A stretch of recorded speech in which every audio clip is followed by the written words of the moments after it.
All right, hi everybody. So this video will be in lieu of meeting on Thursday the 10th. Again, I apologize that I couldn't make it to class. I am homesick. I contracted COVID. I don't want to get anybody else sick. So hopefully this video will kind of make up for not being able to meet. I should be back in class on the 15th, so I'll plan on seeing you next Tuesday.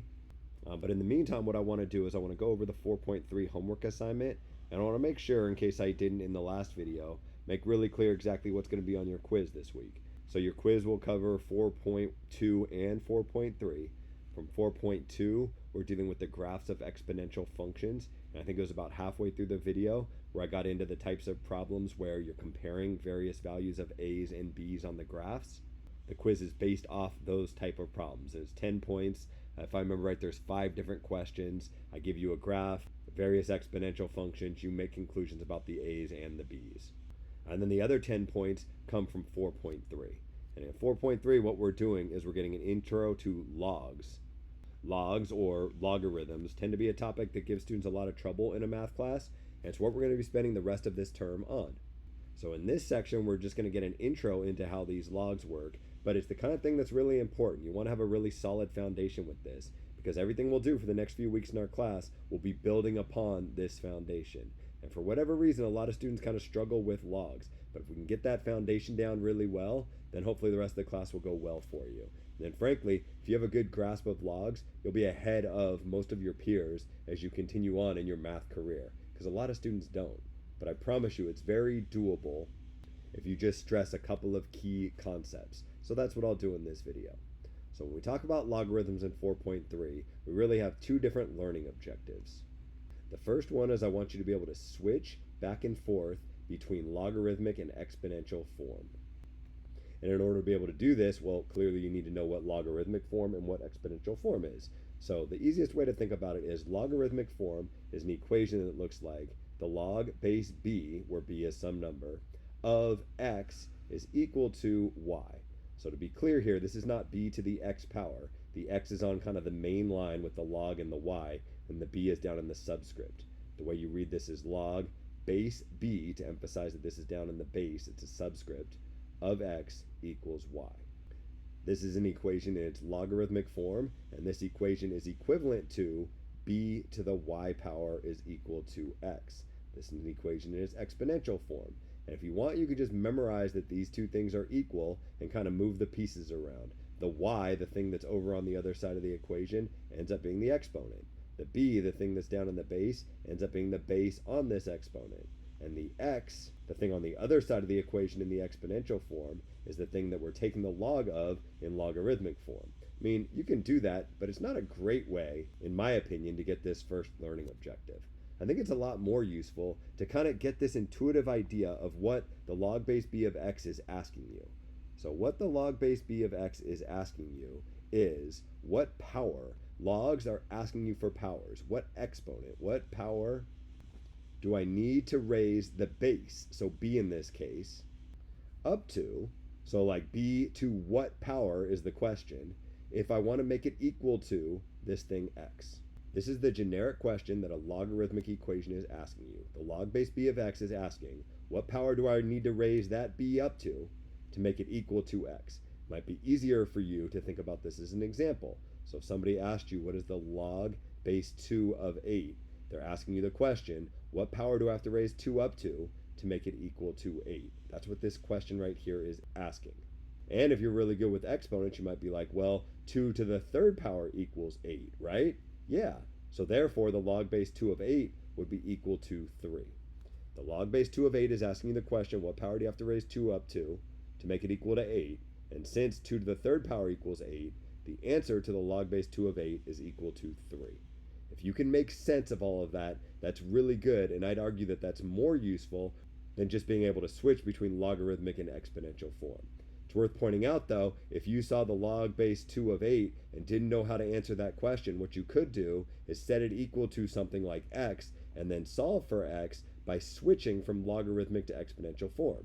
Right? Playing the role of the b is a 2, playing the role of the x is an 8, and playing the role of the y is a letter x, kind of confusingly. So if I want to switch all the letters around to go from logarithmic to exponential form, I would say 2 to the x power equals 8. And then I'd stare at this and be like, oh, okay, x is equal to 3. Therefore, the log base 2 of 8 equals 3.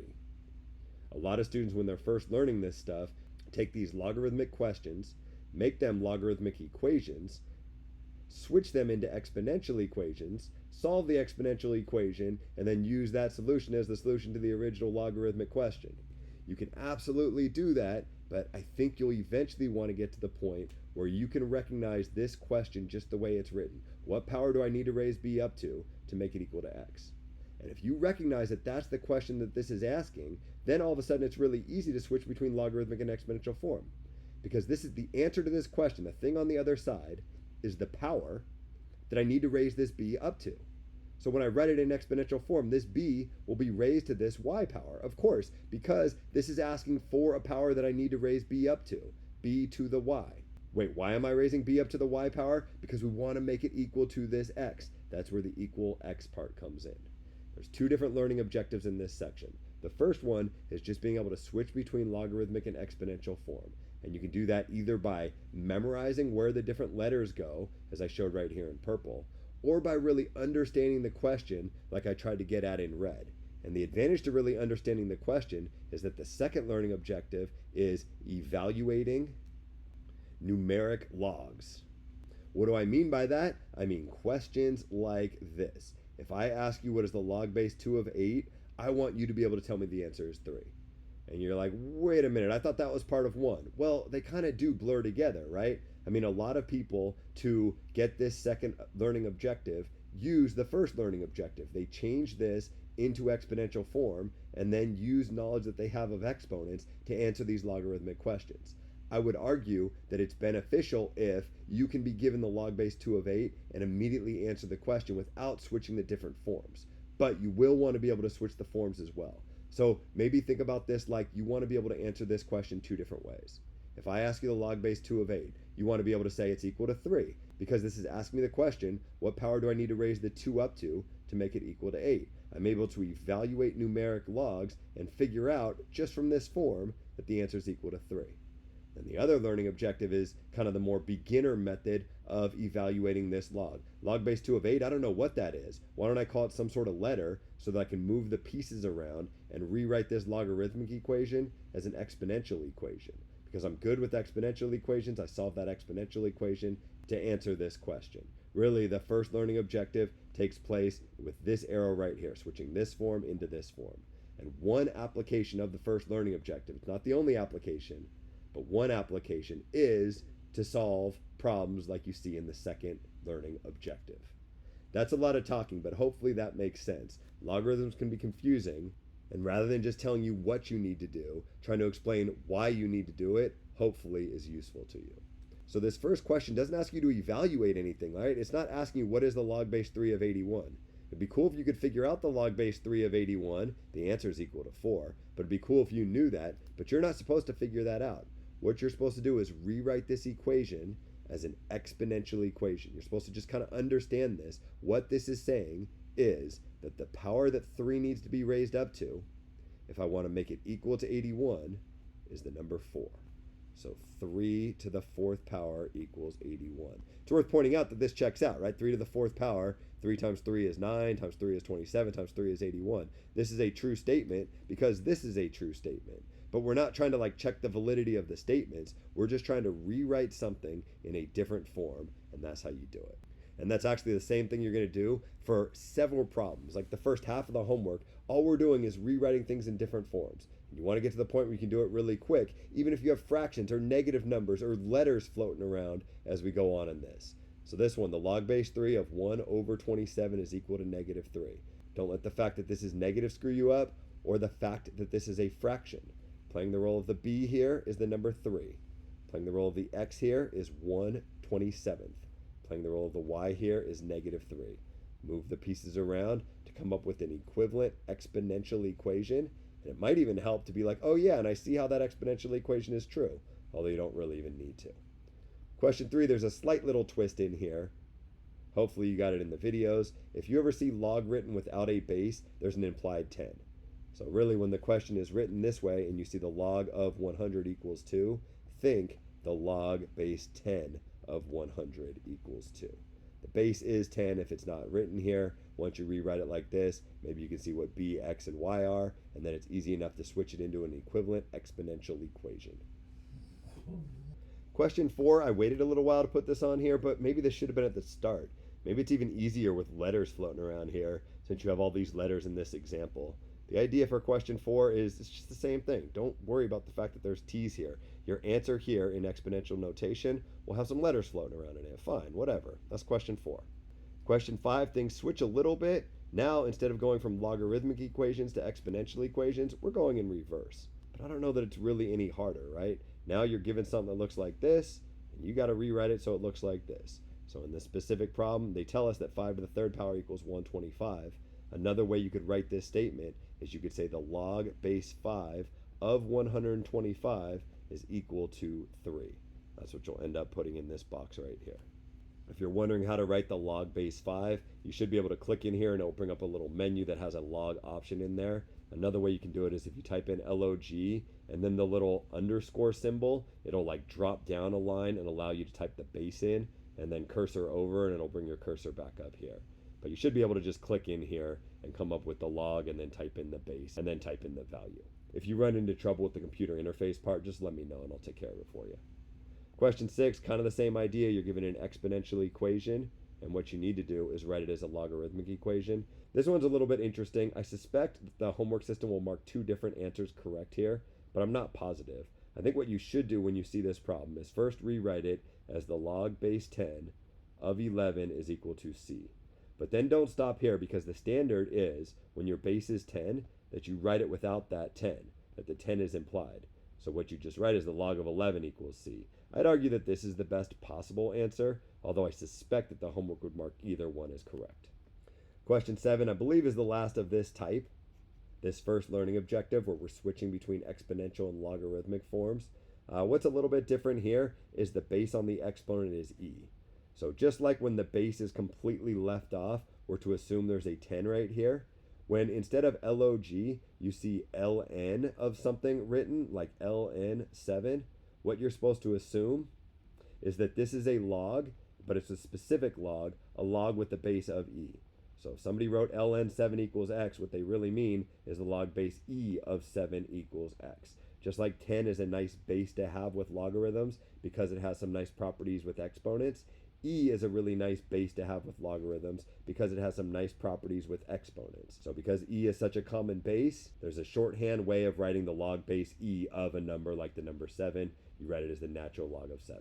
Again, the log and the 7 and the x are on the main line here. The e is down in the subscript because it's the base. But when you have e as the base, you can write it without the base, ln7. Anyways, if we were trying to answer e to the x equals 7 and rewrite this in logarithmic notation, I think what you do is you'd be like, okay, it's the log base e of 7 equals x. You'd write it exactly like this. But I wouldn't put your answer in this way. You probably could get away with it. I bet the system would mark it correct, although I don't know. But what you should do is be like, well, nobody writes log base e. What people write instead is ln, which stands for natural log, or logarithm natural or something in French. That's what you'll put into this box. Then do the same thing with e cubed equals x, just moving the pieces around appropriately. First 7 problems are all of kind of the same type. They're this first learning objective where you're just switching back and forth. Ideally, when you're done with these first 7, you don't have to look at this blueprint. You don't have to be really careful about what number goes in what position. You've done enough of these that you're really, really confident, and you can immediately, almost mindlessly, go back and forth between any logarithmic form and any exponential form. You want to have that down really pat because logs are going to get a lot harder when we get into future sections. The majority of the remainder of this homework assignment is devoted to the second of our learning objectives, which is what your quiz is devoted to. Right, so your quiz, the way I outlined it is you have one page that deals with 4.2 and one page that deals with 4.3. Both pages are worth 10 points. In 4.3, there's 10 questions. 10 questions, each worth 1 point. Wow, that's a super long quiz. No, it's not, because the questions are going to go really quick. Because the types of questions you'd see would be things like what you see in front of you. What's the log base 16 of 1? It's equal to some number. What number is that equal to? Turns out it's equal to 0. If you can see why that's equal to 0, that's fantastic. That's the right answer. How you're going to get this answer? Well, it kind of depends. Some students will look at this and they'll understand that this is asking me the question, what power do I have to raise 16 up to if I want to make it equal to 1? They'll be able to understand this notation is asking this question, and then they'll be able to answer this question. What power do I raise 16 up to make it equal to 1? I raise it to the 0 power. If this is the question, the answer is just 0, which is why I put a 0 right here. If you're wondering why it's 0, it's because 16 to the 0 power is equal to 1. So what you see here is really the justification for this answer is kind of just switching back and forth between logarithmic and exponential forms. There's a lot of overlap between the two learning objectives of this section. But I think in the eyes of most students, they feel a little bit different. So I wanted to differentiate the two. What you'll see on your quiz are 10 questions like question 8 that you see here. They're going to test your knowledge of different exponent rules. You'll need to know, for example, that when you raise something to the 0 power, you get 1 as the answer. You'll need to know that negative exponents mean take the reciprocal. You'll need to know how fractional exponents translate into radicals. All the stuff that we reviewed back in 4.1, those different exponent rules that I said would be so important, are going to be coming into play as we go through the rest of this homework assignment. Log base 14 of 14. Think about what this question is asking you. What power do I have to raise 14 up to if I wanted to make it equal to 14? Maybe you can answer that question by putting a number right here. What power do I have to raise 6 up to if I want to make it equal to 36? We can answer that right here. Things get a little bit more difficult in question 18. Some students, if they're really good with exponent rules, will be able to look at this and just answer what power you have to raise 8 up to make it equal to 1/64th. And if you can answer that, that's great. I mean, I can just tell you the answer is -2 for this specific problem, but that doesn't really help you. I mean, that gets you through one homework problem. What about when this shows up on the quiz? What if you didn't know that this was -2? Well, one option is you could set it equal to x, and then you could switch this from logarithmic to exponential form. Be like, I'm not really good with logs yet. It's going to take me a while. But I do know I've memorized this first learning objective has taught me how to switch between logarithmic and exponential forms. If you give me a logarithmic equation, like log base 8 of 1/64th equals x, I can rewrite that as 8 to the x power equals 1/64th. And then I can solve that equation. And you're like, no, I can't. I can't solve this equation. How do I get this x all by itself? I'd be like, we learned how to do this in the previous section. Remember the like bases property? Maybe you'd recognize that 1/64th is 1 over 8 squared. So I got 8 to some power is the same as 1 over 8 squared. I got 8 to some power is the same as 8 to the -2 power because negative exponents mean take the reciprocal. I have the same base. I can use the like bases property to say that x is equal to -2. A longer way to solve this problem is to introduce a variable x so that you have a logarithmic equation, change it into an exponential equation, and then use knowledge of 4.1, namely the like basis property, to solve for that exponent that you introduced to get your answer up here, -2.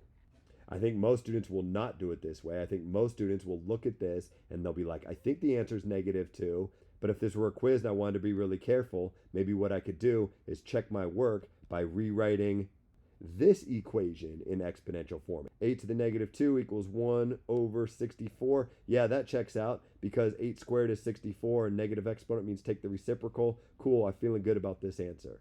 I think most students would do this side, but if it helps, you can also do things this way. Question 12 might kind of feel like a trick question when you're doing it. This is asking you the question, what power do you have to raise 5 up to change it into 5 raised up to the 1/2 power? That's kind of weird. Maybe you can just answer that immediately. If you can't answer that immediately, maybe you can switch it into exponential notation. And I think once you see the answer, you'll be like, oh, I guess that could have been obvious if I thought about it a certain way. This one, the log base 16 of the square root of 16. Okay, that's a weird problem. It's weird that they wrote the square root of 16 instead of just writing the log base 16 of 4, because the square root of 16 is equal to 4. So you could answer this question instead of answering this question if you want. But if you want to leave it like this, you could also leave the question and say it's the log base 16 of 16 to the 1/2 power. Because when you take the square root of something, it's the same as raising it to the 1/2 power. And now all of a sudden, it looks a lot like the question that you did up here. So maybe having just solved question 12, you'll find question 13 very easy. Question 14 is asking you the log of 1 over 100 and the log of 1,000. The trick here is just to remember that the log, without a base specified, is the log base 10. So this is asking you for the log base 10 of 1,000. And I think once you translate that question, you can figure out what this number is equal to. And I guess that would be what goes in here as your answer. Same logic over here. Question 15, log base 9 of 27 and the log base 4 of 1/8. I really like these problems. I think these ones are really interesting. I think you might have a real hard time answering these questions the way they're written. You look at this and you might think that the answer is -2, right? Because you're like, yeah, because 4 to the -2 power is equal to 1/8, right? No. 4 to the -2 power is 1 over 4 squared, which is 1/16. So 4 to the -2 is not 1/8. Therefore, this answer is not -2. You're like, great. Thanks for telling me what it's not. Why don't you tell me what it's equal to? Well, maybe what you can do is introduce an x and then rewrite this in exponential form.